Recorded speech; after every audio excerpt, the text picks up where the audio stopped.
We are back, everybody. We are back. This is a GMS magazine podcast. This is a podcast all about board games, role playing games, and the people who make them sometimes the people who play them. I am Paco Garcia, your host.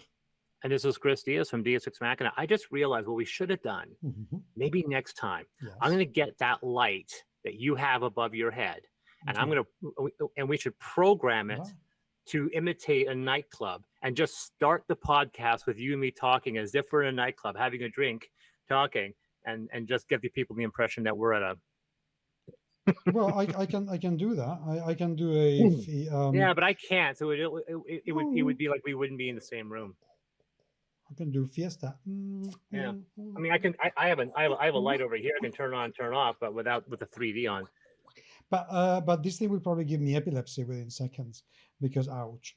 So let's not do that. Shall we? Let's not do that. Let's actually. I'm going to mimic your light, like so. There you go.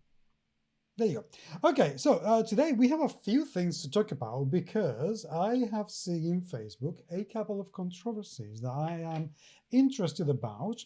One because it's about board games, the other one is because it involves my friend Matt Forbeck. And I am a bit about that one. And the third thing is I have actually played my first Spiel game. I've played Expedition to 5X, which is Oh, a that's nice. it is beautiful game from Fractal Juegos. It's a company from Chile, and I know that they have licensed a game that they ran out of called Sea Dragons Spiel, and I believe that there are conversations to have Expedition to 5X being licensed in other countries. So that is what I am going to talk about. What are you going to talk about? Are you going to talk about anything? Well, like I said, I'm reading up all the stuff that you shared with me. Not not 10 minutes before we started I recording. know it's terrible. I am a horrible human being. Anyway, But I'm likely my ADHD can become a superpower. let's start with Devil Pig Games. All right, so yeah, Devil Pig Games just made an announcement. They posted it yesterday. I heard this only in passing. I didn't know the full details of what was happening. Why don't you explain? Well, Devil Pig Games is a company that became fairly famous because on Kickstarter they got Heroes of the Pacific using the Heroes system for World War II. It's a French company, and they made a fair amount of money, I would say. But yesterday they made this statement in Facebook, which I could read you in the totality, should you wish to. Um, but what it says is, let's read it. Let's read it, because I am a very good reader when I want to. First of all, forgive us for the long silence. We had to take the time to think about the best way to react to the situation and to check with our legal advisors what we could or could not say. It is with heavy heart and not without some anger that we write these lines. As you may have noticed, the Pledge Manager as well as the Devil Pig Games website and shop have been closed. You have to know that we learned of this at the same time as you did, as no one from management, in brackets they write, saw fit to warn us. But what management are we talking about? Let's take a step back, they write. Following problems encountered by DPG, Devil Pig Games, a few years ago, the company had to close its stores. Its business was taken later over by another company called the Board Game Strategist, run and owned by Arnaud Charpentier, who did everything in their power to honor what DPG had pledged to deliver. The board game strategist and Arnaud Charpentier are at the helm of several companies, including Pigs from Hell Games, formerly DPG, Surfing Meeple, and above all, Matagot, which is quite amazing because Matagot, this is just me, is quite a well known and very, very good company. De facto, since this takeover, management has been in his hands and he is in charge rather than Jan and Clem. The Heroes of trademarks no longer belong to us. All administrative and financial decisions are taken by the board game strategist, including fulfillment contractors. Only editorial choices remain the prerogative of the two authors of Heroes of Normandy. During the Kickstarter campaign for Heroes of the Pacific, March-April 2023, Arnaud Charpentier shared with us his concerns about Pig from Hell's financial health. Arnaud asked Clem to suggest that Basile resign. I don't know who these people are, by the way. I'm just reading what it says in Facebook. Yeah. Clem refused to do the dirty work, of course, but agreed to terminate his own contract at the end of November 2023 to ease the financial burden and allow the business to continue. Basile, nevertheless, left the company during the summer. Meanwhile, a serious disagreement between Jan and Arnaud led to Jan's dismissal from Pigs from Hell. He was ready to finalize the project, but discussions with Arnaud soon proved impossible, and he finally decided to take the situation into his own hands, suing the company and ending his collaboration after having delivered everything he had to for Heroes of the Pacific. In our eyes, this situation was not perfect, but it allowed us to keep our commitments to our community. With these 3 salaries saved, it seemed to us that the company's financial situation would allow the delivery of Heroes of the Pacific and light follow-up of the Ranges. Okay, don't know exactly what I mean. That's why Jules and Clem didn't slam the door and kept on working, encouraged by Arnaud to deliver the files on time, which they managed to do at the end of the summer, just 1 month behind schedule. Once this task had been completed, Arnaud insisted that we start preparing a Kickstarter campaign for Heroes of Stalingrad V2. It was also decided that we should simultaneously carry out graphics and editing work for a third-party game published by Matago. This situation lasted throughout September. Arnaud then asked us to stop working on Heroes of Stalingrad, and on September 29, 2023, he announced that Pigs from Hell's credit card had been hacked. He told us no more, but a few days later, the pledge manager was shut down without warning. When we asked by mail the person in charge of the pledge manager to explain the situation, he replied that he has been instructed not to communicate on the subject. At the end of September, we did not receive our salaries. Arnaud explained that he would be able to tell us more on October 26. On October 3rd, we were astonished to find that orders placed on our website were not being delivered. We asked via Discord what was going on and were told by an employee of the company responsible for deliveries, also owned by the Boardgames strategist, that they too had been instructed to stop handling orders placed with Pigs from Hell. He noted, therefore, that the website was still accepting orders even though it had been decided to stop deliveries. We don't know whether they will be honored.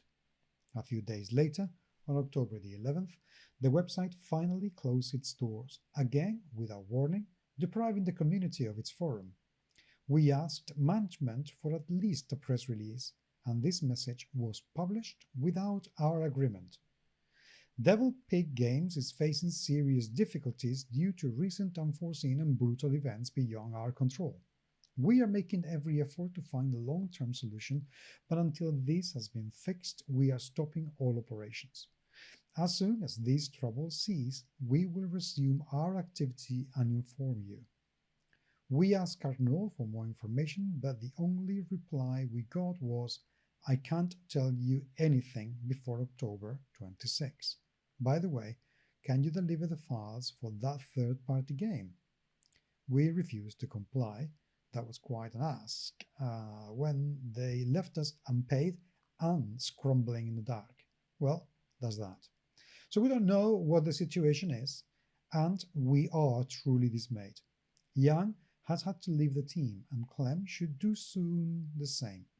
It has been made clear to us Heroes of the Pacific will only be delivered if Pig from Hell is bought out by a third party and that royalties will not be paid. Employees haven't been paid for over a month. We lost control of the Heroes Off trademarks. The website and newsletter passwords have been changed. No one is telling us anything, and we feel like we are being treated like dirt. We will wait until October 26 to tell us more, but we are not confident about the future. We've worked hard to deliver all our previous projects despite the difficulties, and we've even put ourselves in financial jeopardy at times. But we have always chosen to make every effort not to abandon the community that has supported us for 10 years. At this stage, we are unfortunately no longer in control of events and cannot make any decisions. We're blind, distraught, angry, sad, and waiting to see what the future holds. Devil, the Devil Pigs, Yang and Clem and Yules. Bonjour à vous deux. Et tu parles, no, I'm not going to read in French because I would butcher it. I wouldn't know. So that's the situation. So I get the feeling that these three guys, I mean, of course, we don't have any more information. We don't know what Matago is doing, or the board game strategist is doing, or anything. But I get the feeling that some people have really, really been screwed over. I'm talking about the backers mostly.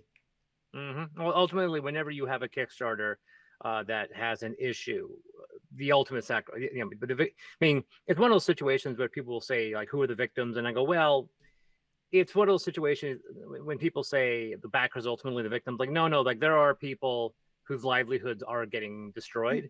And so when someone says, like, when somebody gets into a situation where they're part of a company that runs a Kickstarter and then they end up not getting paid for their work, they're the worst. They're the worst victims. Whenever people say the backers are ultimately the victims, I'm like, no, they're part of a large pool of victims. And when you're dealing with a company which employs people, and then some people end up not getting paid for their work, and we saw this with Into the Box, which collapsed and got taken over by Naylor. I finally got my tracking number yesterday, by the way, for Subterra, which I could have bought off the shelf for about a year now. I've been staunch and I've been resistant, and it's finally showing up in the mail, hopefully soon. And this is one of the reasons why I've been so petrified whenever somebody, because I have people coming up to me once in a while asking about whether or not I've been offered contract work for other publishers, and I have been approached by people wanting to publish work through me. And I have been recently in a situation where I was going to bring on somebody as a partner, and we decided to not follow through with it once my last Kickstarter did okay, but didn't hit the numbers that we needed it to justify having another person. So my company has been in business for over 15 years. I have been its only employee. My wife is a bookkeeper, but she's not employed by the company. She doesn't actually take a wage. Literally, it makes enough money to pay for me and me only. So whenever somebody comes in and wants to collaborate, I'm like, I don't want to put myself in that situation. I mean, I won't even buy a house in this country because you have to be a landlord, because the houses are too big and they're too expensive. I don't want to be responsible for someone else like that. So whenever I see these situations, I'm seeing it more and more often, because so many guys, gender, some of these people are coming together to try to form game companies, and they make a game, and then that game makes money. And very often this was what happened with Into the Box, where they get too big for their britches and they start expanding and reaching out. And I'm like, no, you did something good, now do something else and scale up. But I understand the advantages of taking massive risks, especially if you're a business person. But there are some situations where you have to just look at the situation and go, step back and look at it. And I see situations like here, and unfortunately it comes down to, so often with this situation, Into the Box, I can probably bring up a half a dozen that you and I have probably brought up in the last few years where this has happened, where the person running the company kind of breaks, unfortunately, their own ethics in order to keep their operation going, to the detriment of the people around them. And then the first victims are, of course, the people who work for them, right?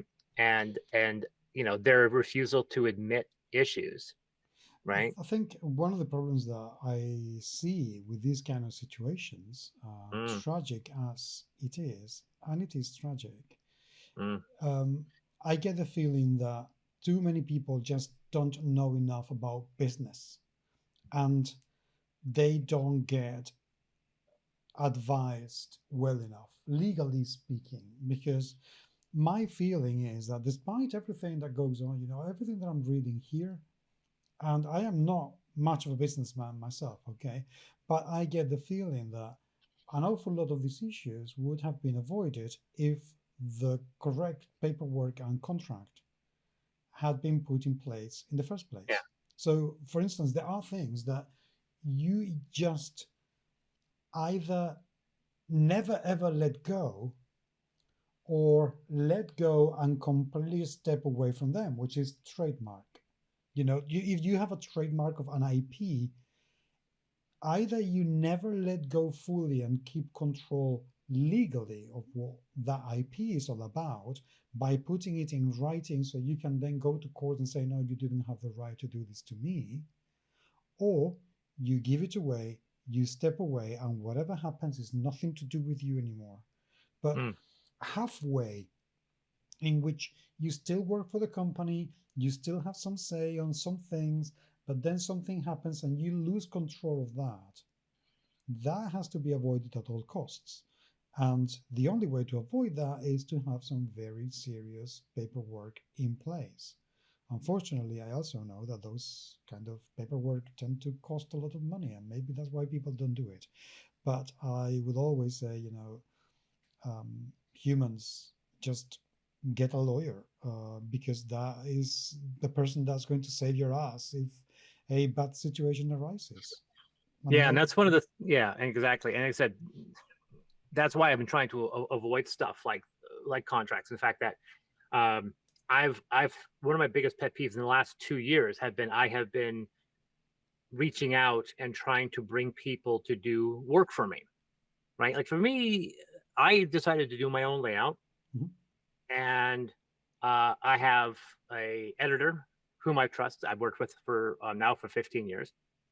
I have an artist that I've been working with for now approaching over 15 years, and these are people I trust. And when I bring in new people, there's not really much of a vetting. I kind of reach them out, I feel them out, do a couple small projects, and then we start working on it. This new artist I brought on, he's doing all the artwork on these 5 adventures I'm doing. He actually, I have no idea.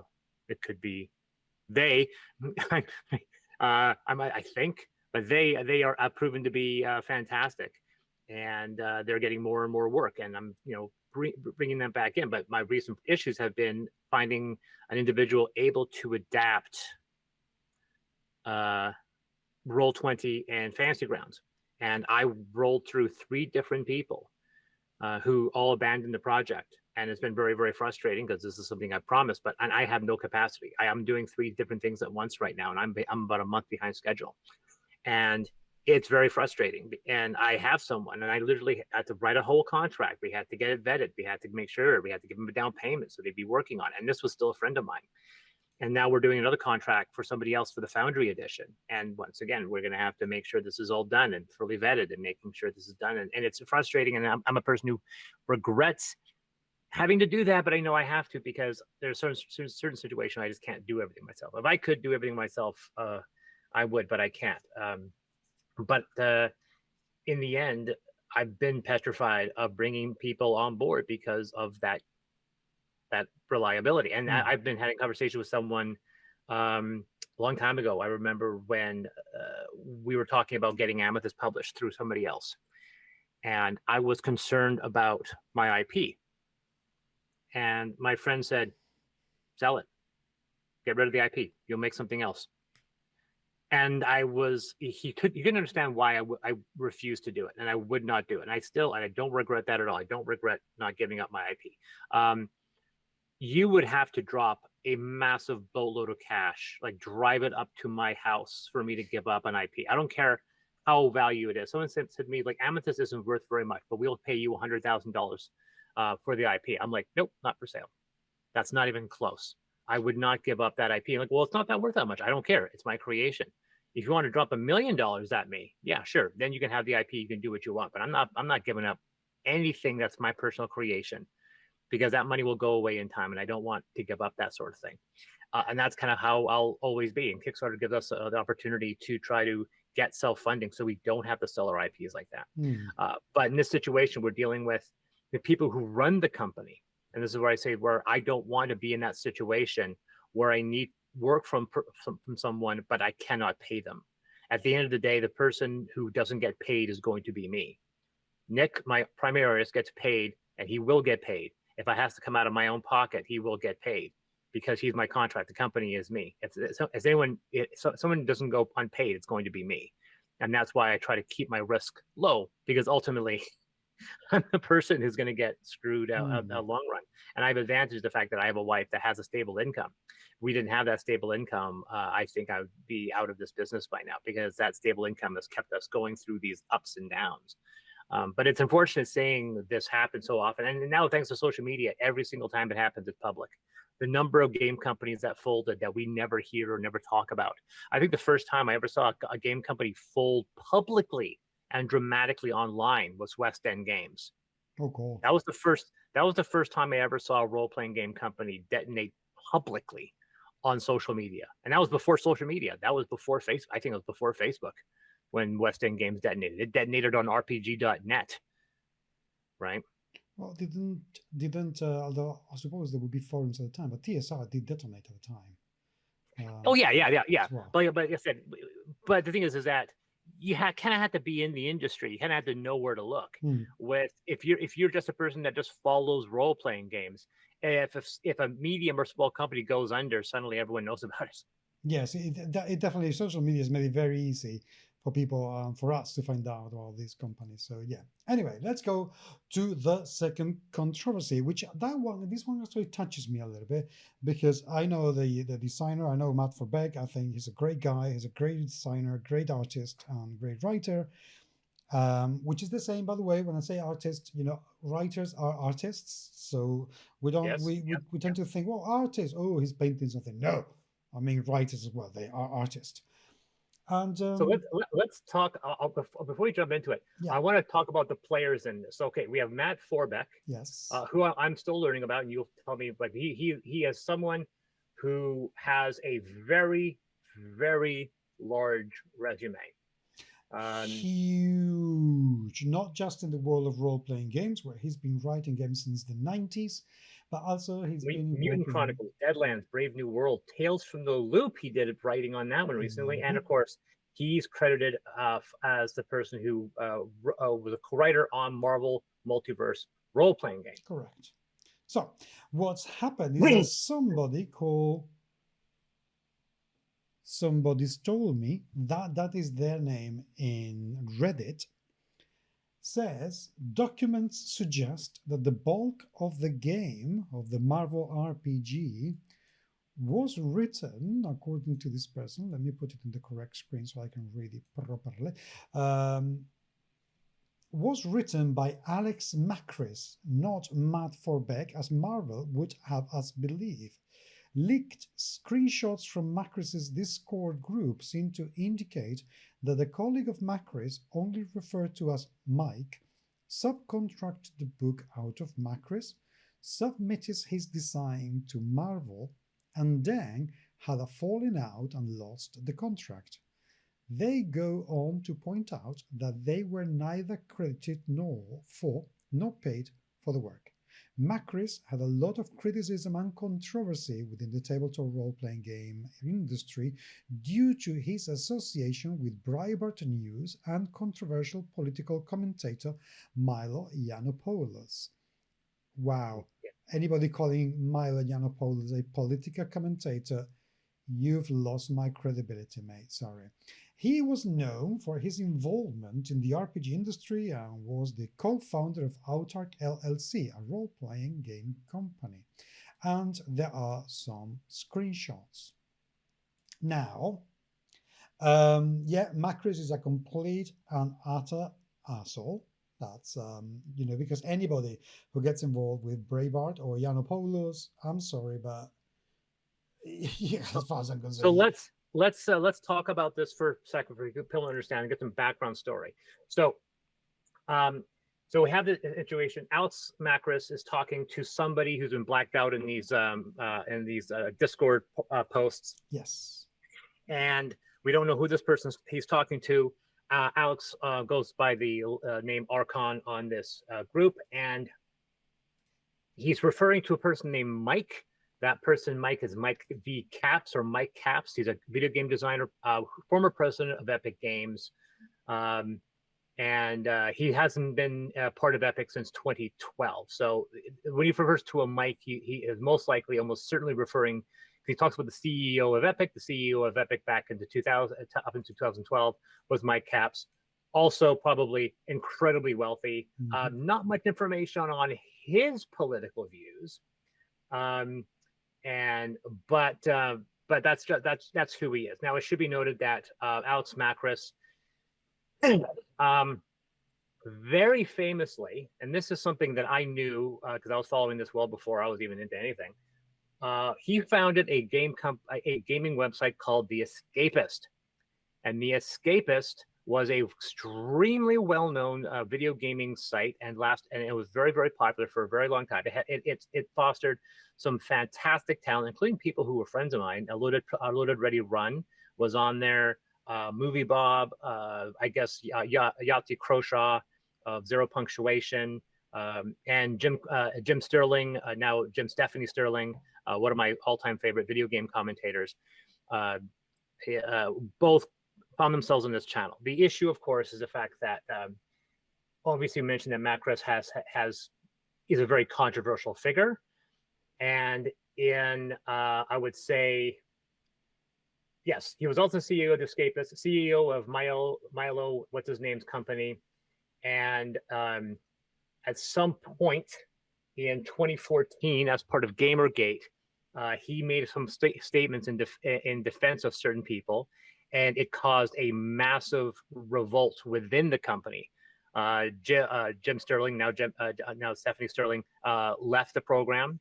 Movie Bob left the program. Almost every major player from that channel left except Yahtzee. And the reason why Yahtzee stated that he stayed was that he had zero interest in running his own page.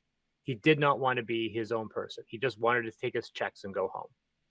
And that's always been his statement. And Escapist fell into mass obscurity, and basically it became non-existent until he was bought out quite a few years ago.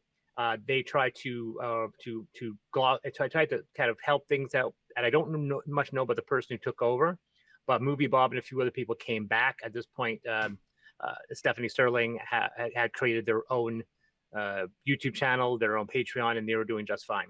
And Escapist is still running, although not as big as they were, but they're definitely have recovered some of that lost ground. And obviously, there has been a lot of people who have been on Alex's side, part of the Gamergate movement on the right wing and so forth.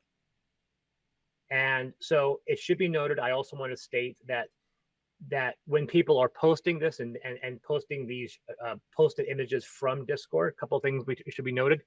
There is absolutely no evidence whatsoever being put forward. No. This is simply what he is saying. Correct. He is making accusations that somebody who with an established reputation, who I might add has probably a better reputation in the industry than he is claiming that he ghost wrote that basically he was contracted by Mike and they didn't want Alex's name on it because of his reputation. So he wrote it. Then Mike made a statement. He made a derogatory statement in front of a female employee that got complained. His contract was cut. He was fired, even though this guy was obviously wealthy. And so Alex lost access to that. Now, it should be noted off the bat, Alex is making statements and accusations, and ultimately they are unsubstantiated and they can be easily dismissed. And this is becoming a versus. I love in the comments that Alex is specifically mentioning, although he doesn't mention him by name, he talks about this guy as his arch enemy. He names him, he calls him like his worst enemy, which I thought was hilarious. They gave the project to my enemy. And I always know that right-wingers are the only people that have mortal enemies. Like, I don't have a mortal enemy, but some people have me as their mortal enemy. Like, I know there are people, there's actually one or two people in my life that absolutely despise me and think like you are my enemy, and I'm like, I don't even know who you are. Well, there are people like that.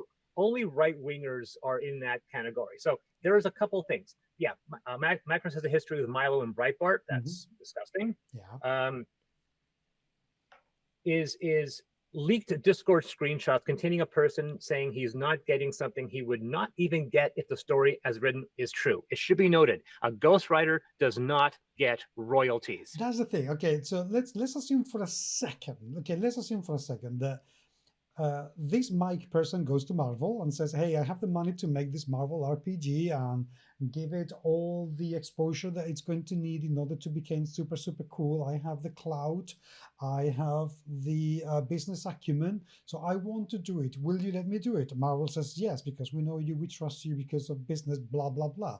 Then this Mike person goes to this other human being, this Alexander person, and say, hey, Alex, would you write this for me as a ghostwriter?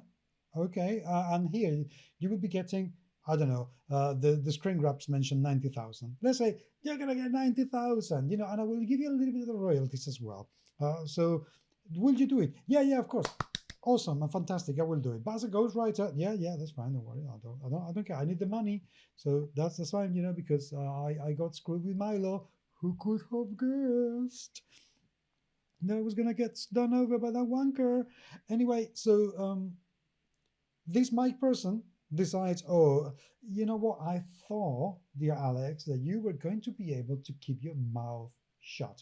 But you so happen to be, bad for business. So I am going to take what I contracted you to do and I am going to give it to someone else to finish it, because what you did, it's kind of, not finished. Now, there are several things that I have to say. This Alex person says, I've done most of it, 50%.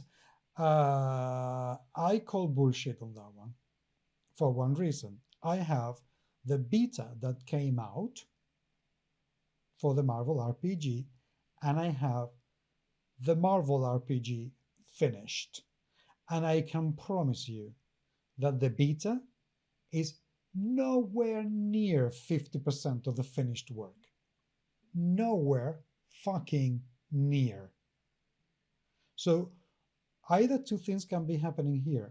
Either you really, Mike, or you, Alex, overestimated what you were writing, or you're lying through your teeth. Now, am I prepared to believe that somebody who is associated with Breitbart and Yiannopoulos is capable of lying? Well, I would believe that a lot more easily than they are able to tell the truth. So, yeah. No. So there's a couple of things that, so now we know that looking at this, that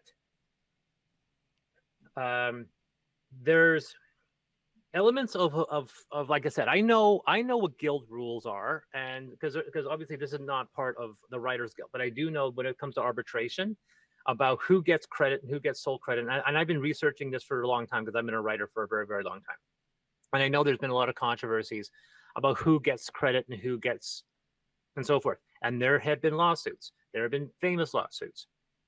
And James Cameron talked about the 2 episodes of The Twilight Zone that inspired the Terminator. Those were both written by a person that didn't really appreciate having his ideas taken, so he sued, and now there's a credit on new versions of Terminator that say that these ideas were inspired by these 2 stories by this writer. And there has been a lot of situations, especially in Hollywood, when you have multiple writers and people who do rewrites, who gets the credit? And sometimes you are contracted to do a rewrite and knowing that you are not going to get credit off of this. You know who was very good and within the Hollywood circles very famous, and she was probably the best that's ever been to do that sort of thing? Carrie Fisher. Yes. She was one of the best. She would just get in a hotel room for a few days and just rewrite the whole thing and make a masterpiece out of it. There's a hilarious term for it. for a writer that gets paid to fix a script without credit. You're called a script doctor. And I thought that's a hilarious name because it means you don't get credit. You get paid money for doing something and no one will ever know it. And so there are people in Hollywood that were famous as being script doctors. And they would get very little of their own work. Quentin Tarantino famously was a script doctor on a lot of scripts a lot of people don't know about. Crimson Tide, a very famous movie.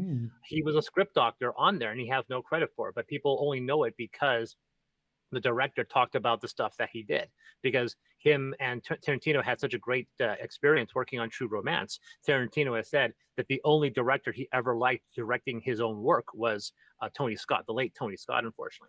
So we have situations here where there was obviously a lawyer that looked over at some point, because big companies don't do this stuff without lawyers, especially when you deal with Marvel.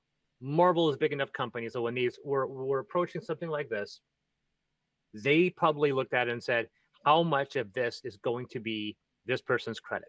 And a good example is going to be 5th edition D&D. I had access to the alpha test, and Monty Cook was brought on to work on the alpha test. I can tell you that that alpha test was horrific.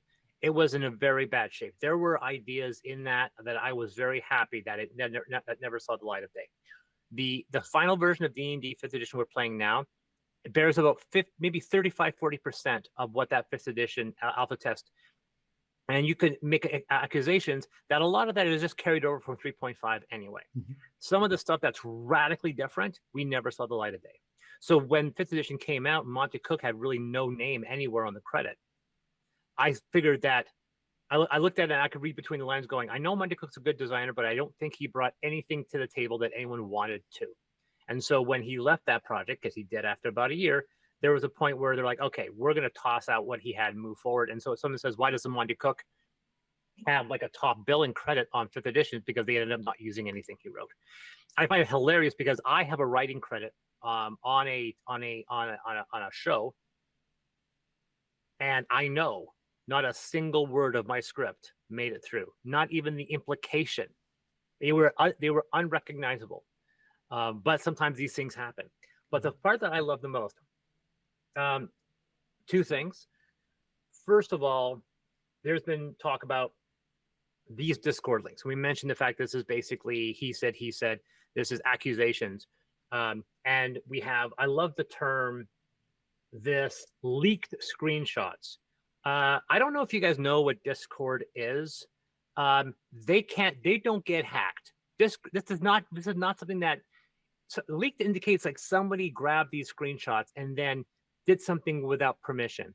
This is not what happened. I will put cash on the barrelhead right now that Alex screen capped this whole conversation and he shared it. That's not leaking. That's you posting your own conversation. I don't call that a leak, because this also, by the way, says it was from a Discord group, which would indicate that it would be an open conversation and that anybody could have grabbed it. Somebody grabbed it. No. Somebody grabbed it and then posted it without anyone involved's permission. So this guy who has his name blacked out, he might have not have done it. Maybe Archon, Alex, he didn't do it. It was leaked. Bullshit. This is a private conversation between two people, because we don't see anyone else in the chat. This is a private one-on-one conversation with two people. So either Alex leaked it or this other guy leaked it. And I'm willing to bet that they both had the opinion that they were going to leak it, and then they were going to claim that it was an inadvertent leak and it was internal. And because it's a leak, because when you say it's leaked, then you can claim it's authentic because they have no reason to lie. I go, yes, except the fact that if the person leaking it is the person who wrote it, they have an absolute reason to lie. So I believe this is an entirely a fraudulent accusation, that this is an inadvertent leak between that was never meant to be leaked between two conversations. And the moment you declare that this was something that was intentionally leaked by one of the two people involved, then you cannot assume that it's an authentic piece of evidence, because I don't think it is. Okay, let's just say allegedly, just in case, because all of those things are allegedly. But the thing is, to be perfectly honest, I don't think it matters whether it is leaked or whether it has been leaked or used by Alex, to be perfectly honest, or by this other guy who was involved, assuming he's a guy involved. in the conversation, because at the end of the day, even if it was by a third party who's managed to spy on this, I don't care. The fact is, there is absolutely zero proof of anything that's in here. And I get the feeling, okay, this is my impression, that this is just a very stupid attempt at dragging both the Marvel RPG, which, by the way, Alex has released his own superhero RPG. So the words conflict of interest kind of come to mind. Yeah, But that's who yeah. knows? So I get the feeling that this is more a stupid attempt at dragging both the Marvel RPG and Matt Forbeck's name through the mud to bring some negative publicity and hopefully damage the product, but not the IP, because let's face it, this Alex person does not have anywhere near the power to damage Marvel in any way, shape, or form. Because the other thing, Yeah. and I agree with you, what you were saying earlier, we're talking about Marvel. I bet you anything that they would either have the money to buy whatever it is that this guy wrote and have the rights to it, or the lawyers who've been able to advise Marvel and say, this guy has absolutely not a leg to stand on. Please continue. And I bet you anything that they went to Matt and said, Matt, hey, we have this draft already written. Can you please do something with it and make a game? And Matt would look at it and say, well, I may be able to do something with this and this and this, but the rest is bullshit and I need to rewrite the whole thing. And they said, please do, because Matt is a great writer. So that is what I think has happened. But this Alex person, I think he's just trying to play the victim, gain some sympathy from people so he would get some money because he's going through some dire circumstances. And as far as I am not going to put into doubt that his wife is going through some bad times, dude, you made your decisions, you laid your bath, now you can boil in the hot water that's got heated because of your views and actions. I'm sorry for your wife, but big, massive fuck you. Yeah, one thing I'll say also, the fact that there's been a reputation, like it's one of those situations where someone's like, well, where is this founded? I go, well, if you look at the evidence, Alex has a history, obviously, going all the way back to The Escapist.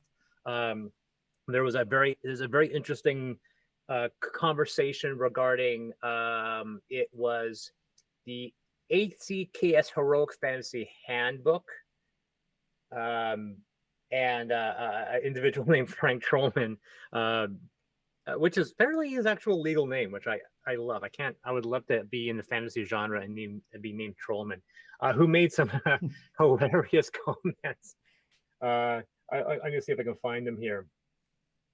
Where Trollman actually accuses Macros straight up of being a white supremacist,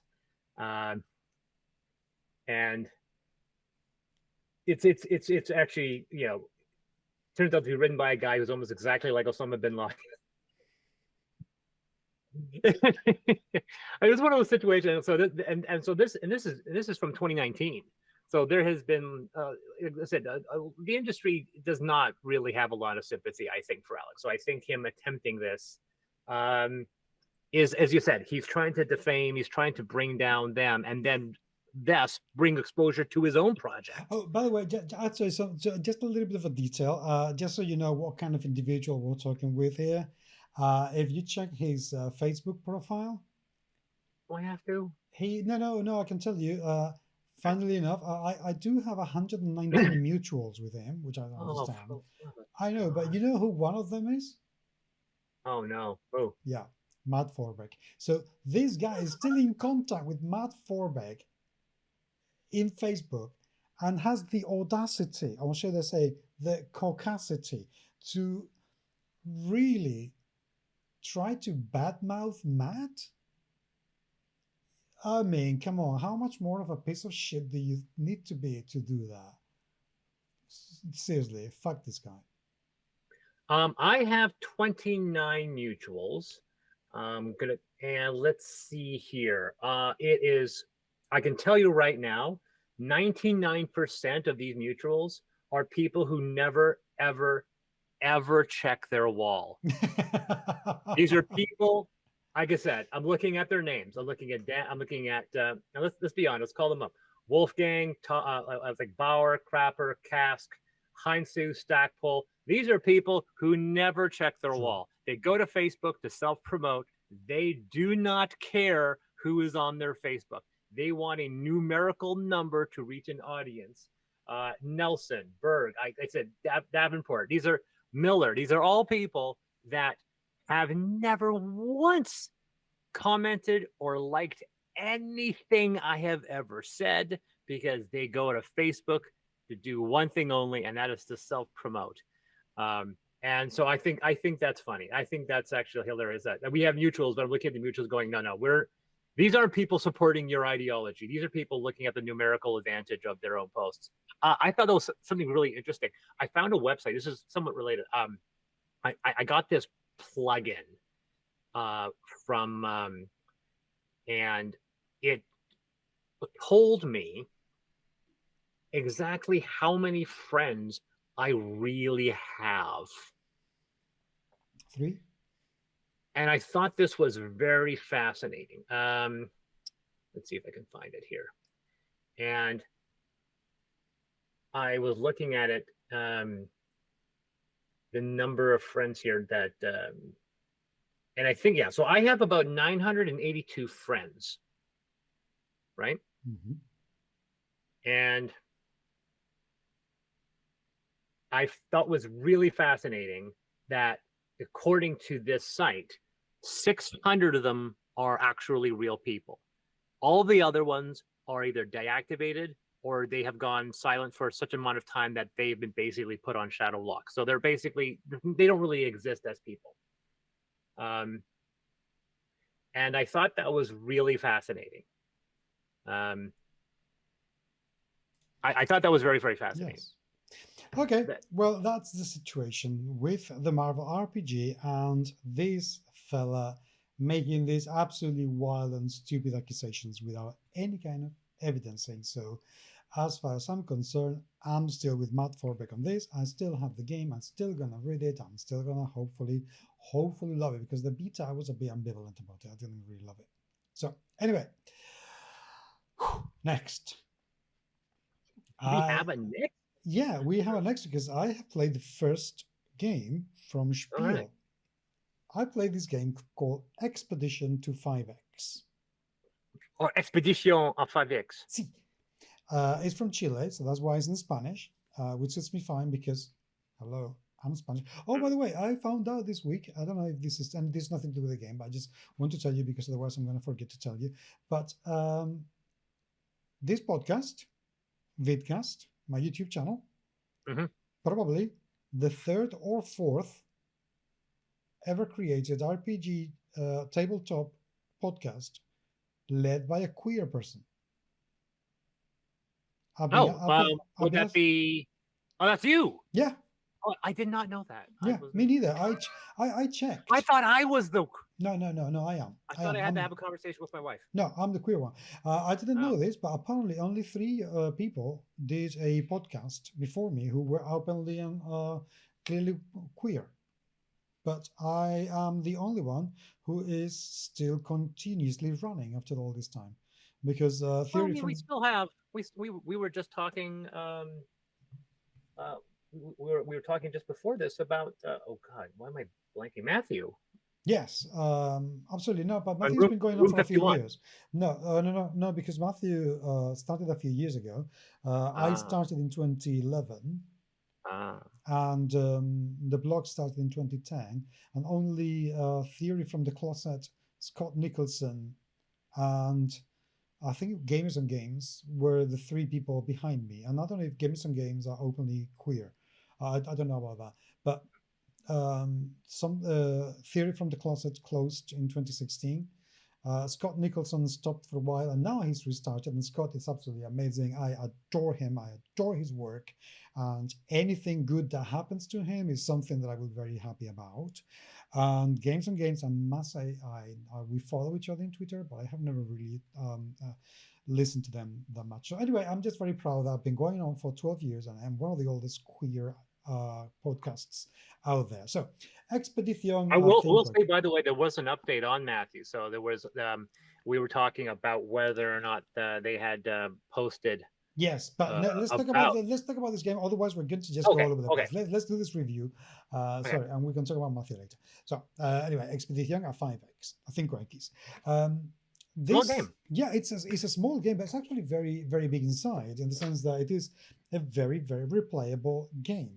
In this game, you play as colonists of a planet, a deserted planet that used to be populated by a different civilization. So you can find odd bits and bobs of technology here and there.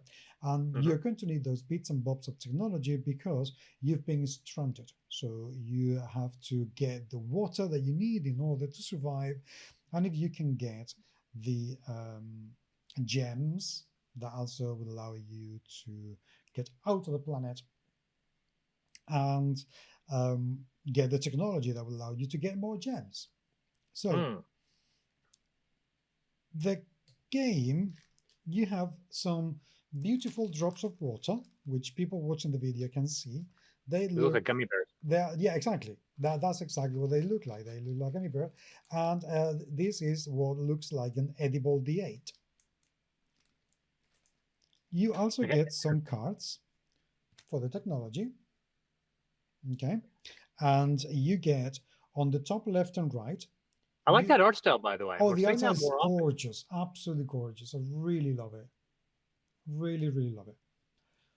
You get a little bit of technology, which is related to one of the actions that you can take during your turn. Every player is going to have a selection of cards numbered from 1 to 5. So 1, 2, 3, 4, 5. Now, you know why? Because each one of these cards is one of the X's. What do I mean with this? Well, I mean that in this game, you can explore, X number 1. You can exploit, right? X number 2. You can exterminate, X number 3. You can explore, X number 4, and you can expand, X number 5. Right. What you do every round is, in secret, you choose one of these actions. So if you explore, what you're going to do if you exploit, what you're going to do is to get some water. Simple as that. Right. No, beg your pardon. Number 1 is, I can try to read here. Sorry, excavate, not exploit, excavate. If you excavate, what you're going to do is you're going to pay some water in order to get some technology. Right. If you exploit, I can't read this with this light, I need more light. If you exploit is when you get water. Now, if one player only, and this is a game for up to 5 players, if one player only plays the card, you get 4 water. If 2 players play the same card, you get 2 waters. If 3 players play the same card, you get 1 water. But if more than 4 players, all 4 players play the same card, you get no water whatsoever. Right. And remember that you're playing this secretly and then revealing. So everybody reveals at the same time. Yes, it's one of those. Yes. With Exterminate, what you do is that you're actually going to steal resources from people who have either expanded or explored the technologies. With Explore, what you are going to do is to get some water, but also, and most importantly, On the next round, you will be able to play your card after the other players have played theirs. Okay, so the cards are played out in sequential order depending on the number. No. Okay. Yeah, sorry, I beg your pardon. But what you do is that you choose them, keep them secret, Mm-hmm. and then everybody at the same time reveal them. And then they play in order. So number 1s, then number 2, then number 3, then number 4, and then number 5.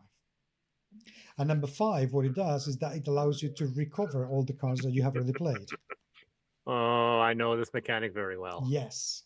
It's a mechanic that I have seen in other games. I do like it because it's very simple, but it allows you to do an awful lot of things. That means that you can get to grips with the game very quickly and very easily, but it offers an awful lot of replayability, which is great. Now, in order to score points, what you have to do is to get gems. The gems that you score are the gems that are surrounded by these little laurels in here. And when you get technology, if, for example, you get some technology that matches, so let's see if I can find a card. Let's say that you want to get, you have this technology on your table, and this technology has on the left, you have water, and on the right, you have explore. This other technology, you have on the left, you have explore, and on the right, you have excavate. So if you were to buy this technology, you can put it on top, and now can you see how the gem is surrounded? Yeah. Now you can score this gem. So you will have 2 blue gems and 1 purple gem to score at the end of the game. The more gems you get, the more points you obtain. The more points you obtain, the more likely it is that you will become the winner. That's it. We learned to play the game in about 15 minutes. We absolutely loved it, and we only felt frustrated with 2 little things. One is that in order to keep hidden your resources, i.e. your water, you have these little screens. Oh, yeah, little screens. Now, they have a problem, and is that when they fold, they look down. So you can't even see. So you can see. You can see. And behind, the good thing is that you have some very interesting information, like what each card is going to do. You know, for instance, obtain 1 water from the reserve, or throw the die and obtain how many waters it says, so on and so forth, and then the scoring. So there is some interesting information in here, but you cannot really see it. So this needs to be addressed. And then the cards, the other thing that we found that was very, very annoying is that the same illustration is on both sides. So the front and the back of the card look the same. Right. That is a problem because you are meant to have a deck of cards with only 2 of them that you draw being the active technology cards that you can buy in any given round. Right. But because the deck is immediately beside it, you have looking at what's going to be the next technology that comes, and it is confusing because at some point you lose track of what actually you have access to or what you do not have access to. So I understand that they have done it this way so you know what card is coming next, so you can plan your strategy 1 step ahead. But I feel that there would be a slightly easier way to do that without making things confusing for the players. Yeah. So the game plays in about, it says 30 minutes, I would say more like 40 to 45, depending on how many people you play with. Minimum 3 people, maximum 5 people. The more people you play with, the more likely it is that you're going to find other players revealing the same card at the same time, which makes it a lot more fun, but also will make it a lot longer because you will be, sharing the resources that you're going to obtain. Overall, we loved this game. There is enough player interaction to keep you amused. There is enough backstabbing to make it fun. There is enough thinking to allow you to develop some sort of strategy. And it plays quickly enough. And it is beautiful to look at. This is an absolute massive winner. And it comes in a box I can take with me anywhere. So yeah. So a couple things for me. Obviously, I haven't seen a 4 or 5x game like this since Alien Artifacts. Alien Artifacts is also a card-based game made by our favorite designer at Portal. I liked it a lot in theory, but it was technically so kind of like a lot of Portal games. It was very, very difficult to grok. It was a game that you played, and at the end of the day, you didn't know whether or not you had something worthy of look at me, look at my 3 cards, and I thought it was a good game, but it was not definitely one of their best sellers. I will tell you that the mechanic of having cards face down and revealing the cards and then having them activate in the sequence, the order that they come out, is one of my most hated mechanics. Really? I absolutely hate it. There's a couple ways where it's actually been not bad. There was an interesting game called Skyway Robbery, which did those things in sequence. It wasn't terribly vital that things went off in a certain order. But I will tell you, as someone who's easily triggered with certain games, like there are certain games that I cannot play because there's a level of anxiety. And the games I really have issues with are games where, out of really no choice of your own, you can get completely buggered by some other player. And a game which I have constantly fought everybody about, to the point where some people have discounted my opinion on the fact that I hate this game, is a game called Mission Red Planet. Mission Red Planet is considered, like, I think Tom Vassel's on his top 100 games of all time. I hate this game on so many, and when I talk about Alien Frontiers, which has got a similar end game scoring mechanic that goes about its game in a lot better, I was commenting the fact that Alien Frontiers is one of the best games ever made, and Mission Red Planet is one of the worst games ever made. And the reason why Mission Red Planet doesn't work is the fact that you have a system where everyone has 10 cards, and the 10 cards are numbered 1 to 9, and then you lay down a card, and then boom, and then you do the countdown, like it's a spaceship once, you count down from 9 to 1, and then the higher numbers go off first, and the lower numbers go off last. And the lower numbers have potentially the most risk. The issue is that higher numbers can screw over the low numbers to such a degree that you can lose out completely on a turn. So that you have a strategy, and then when the time you reveal your card, you cannot complete that action at all. 0. So it means you have lost your turn completely because of that countdown. And because Mission Red Planet only has 10 turns, if at any point a player gets knocked out this way for a turn, they are done for the entire game. They will never catch up because the game isn't long enough to allow for anybody to get knocked out to allow them to crawl back. There are certain situations. I like games where even if players screw you, you can have a plan B. There's always something you can do. Counter move. There should never be a mechanic where a player knocks out a player completely for an action and prevents that player from acting. The moment I see that in a mechanic, that game doesn't get sold. It goes into the trash. I will never even come close. That game gets a 1-star immediately because it's one of the single most laziest mechanics out there. And when anyone ever tells me that there's a justification for this mechanic, I say, if someone tells me that they have put that mechanic in their game, I will tell them, you have just guaranteed that I will never play your game and I will never ever consider you a serious game designer if you can defend that mechanic. Because there is nothing out there that could ever allow me to justify knocking a player out for a turn. And there are some games that are brilliant in mechanic. And I'm like, but why did you put that mechanic in? And the funny thing is, Mission Red Planet is one of the few games that somehow has survived this, because I've seen a lot of games that try to justify that mechanic, and no one talks about those games. Eventually, they get kicked out. And I remember listening to Sam Healey and then talking to Sam Healey about this point, because he was giving a negative review in a triumvirate with him and Tom and Garcia.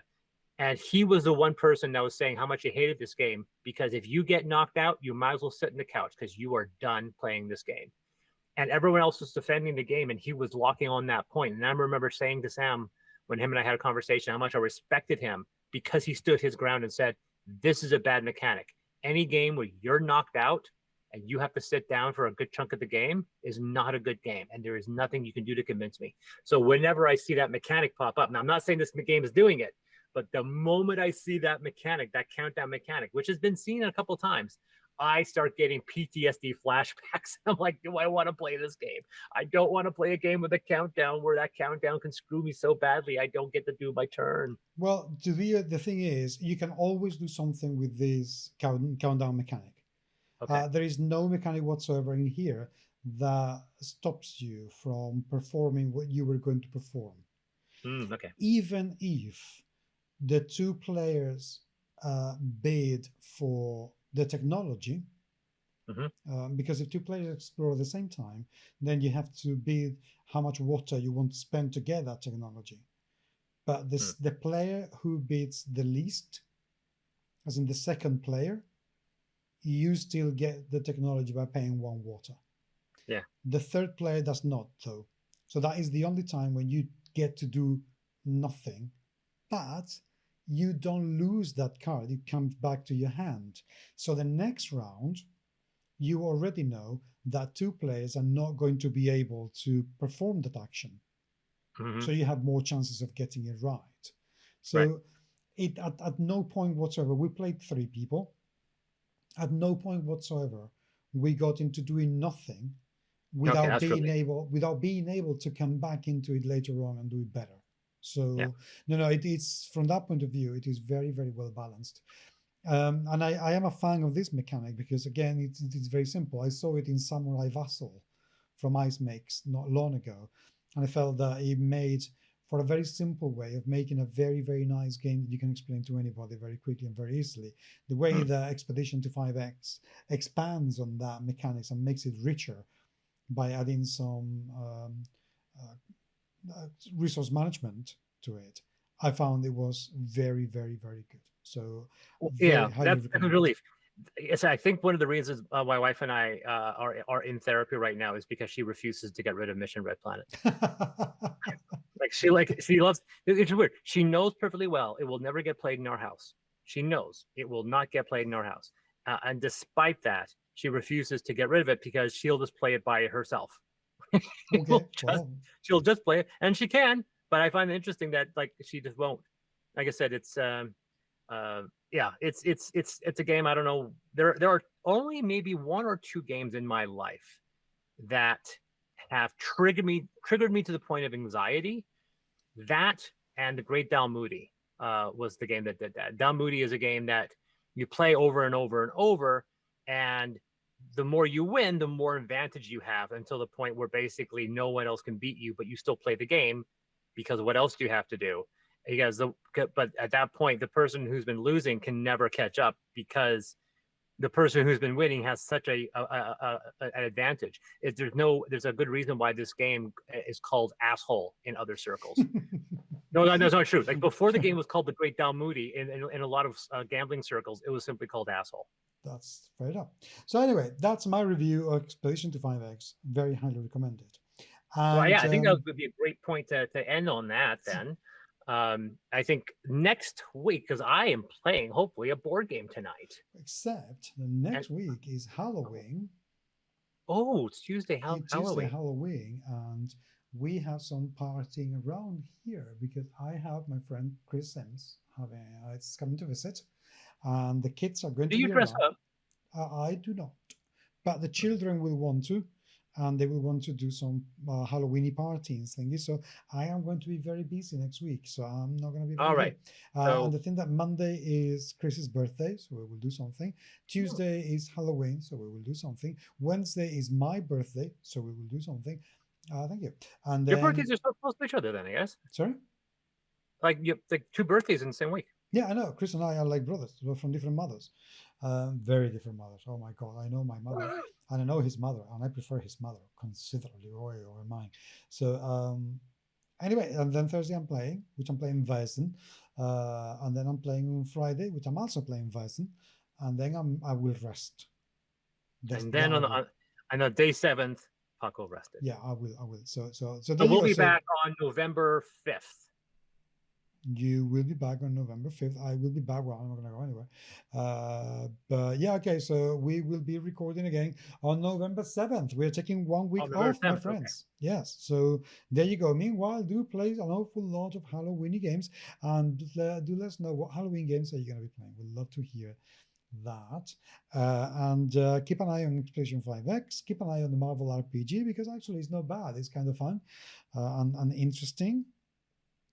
And find me on Twitter. I am at GMS Magazine. I am Paco GMS Magazine on the Blue Sky social website, at GMS Magazine on Instagram and Facebook. And I'd love to hear from you. Email podcast@gmsmagazine.com. This is Chris from DSS Machina. Find me at DSS Machina on all social media platforms. I'm not on Blue Sky yet. I just kind of have to get around to it. A few people have been posting invites. I have not done that yet, but I imagine maybe someday I will, because I'm definitely interested in getting off of X. Well, I am continuing X because I have an awful lot of followers and I want to. But yeah, B-Sky is considerably safer and nicer. So there you go. And I'm getting a fair amount of interaction. So I'm happy. So anyway, humans, thank you for being there. And I will talk to you. We will both talk to you very, very soon. Take care. Very soon. Take care.